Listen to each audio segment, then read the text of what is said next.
Good morning everyone. I-explain ko po today paano po ginagawa ng Heritage of Faith Christian Academy ang online classes.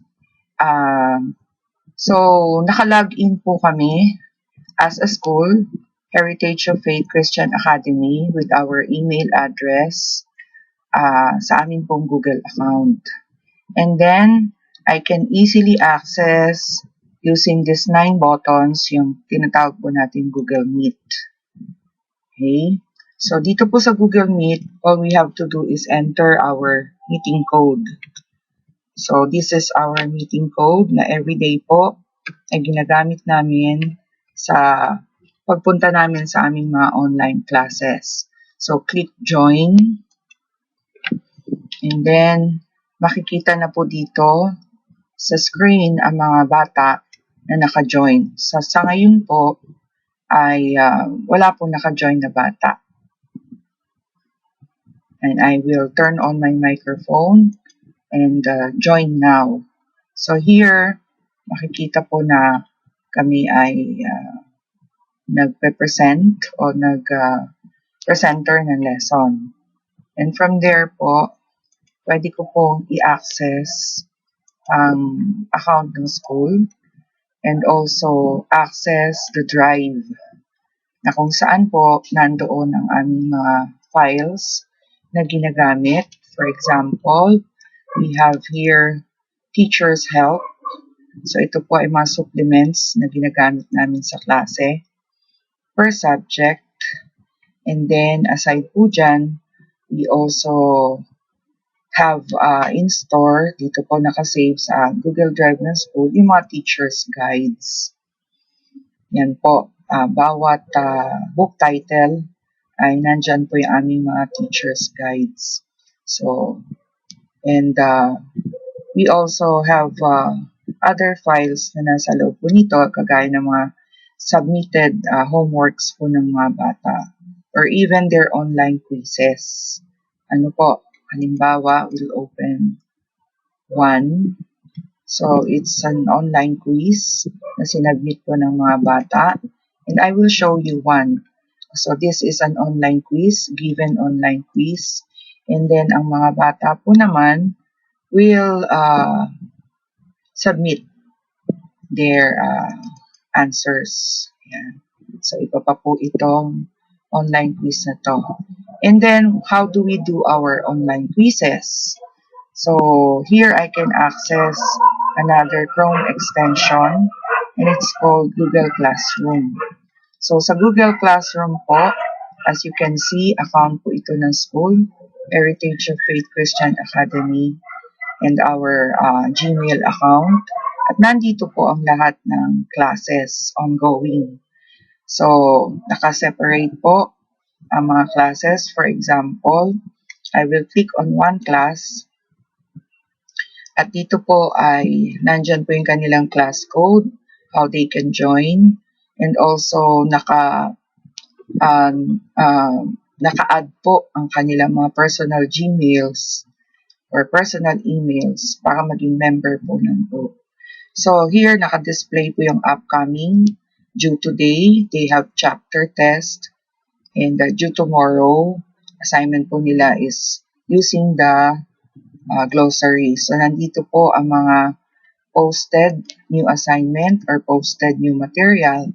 So by subject po ito. Okay?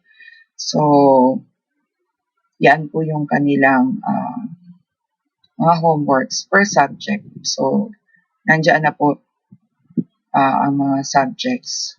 Either material or meron po kami pinost na material na supplement sa aming klase o kaya po meron po mga homeworks or announcement po kagaya nitong online quiz or announcement ng material po, sign language, symbols, nandyan po lahat.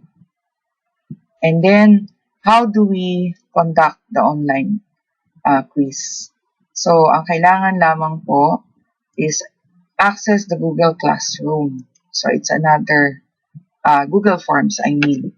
It's another Chrome extension na ginagamit po namin. So may specific day sila na magte-take ng exam. And from there, we monitor or we watch how they real-time ang kanilang pag-take ng exam.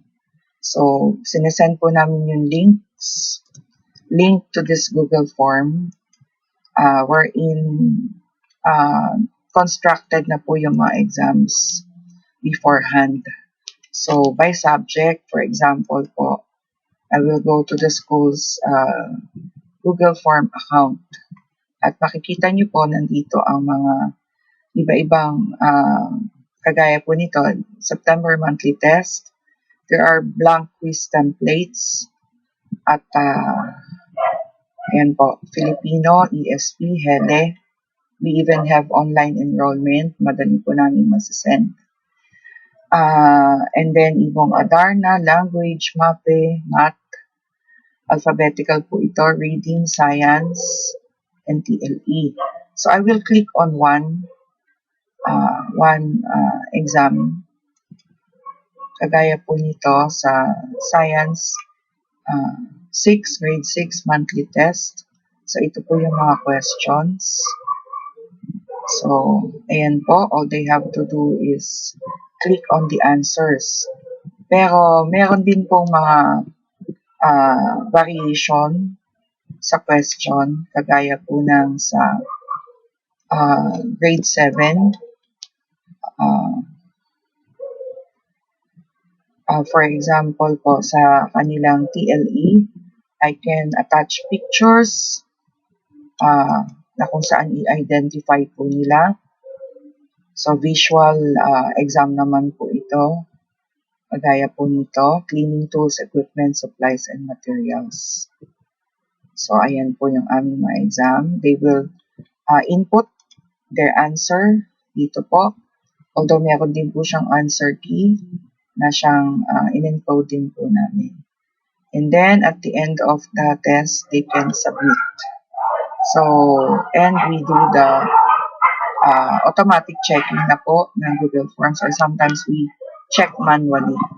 So, here are their responses. At itong mga bata po, for example, this student got a grade of 74 of 76 points. So, yan po yung kanyang actual score. So, nag-check po according to the score key. Madali po namin nakikita if nakaka-follow po sila sa lesson or hindi. And what we do is we save these responses sa amin pong mga Google Drive, for future reference. So that's how we do our exam. And then we can easily go to, if we want supplements, we can easily access YouTube. So, kagaya po ng halimbawa ay Sagisag ng Pilipinas. One topic sa amin, one of the topics po sa AP. And then we can easily show the lesson. Or kung meron po silang image na hindi pa nila nakikita ang ganitong bagay. For example, image of, one time, Vinta. Diniscuss ko po ang Vinta. Anong itsura ng Vinta. And I can easily show kung ano po.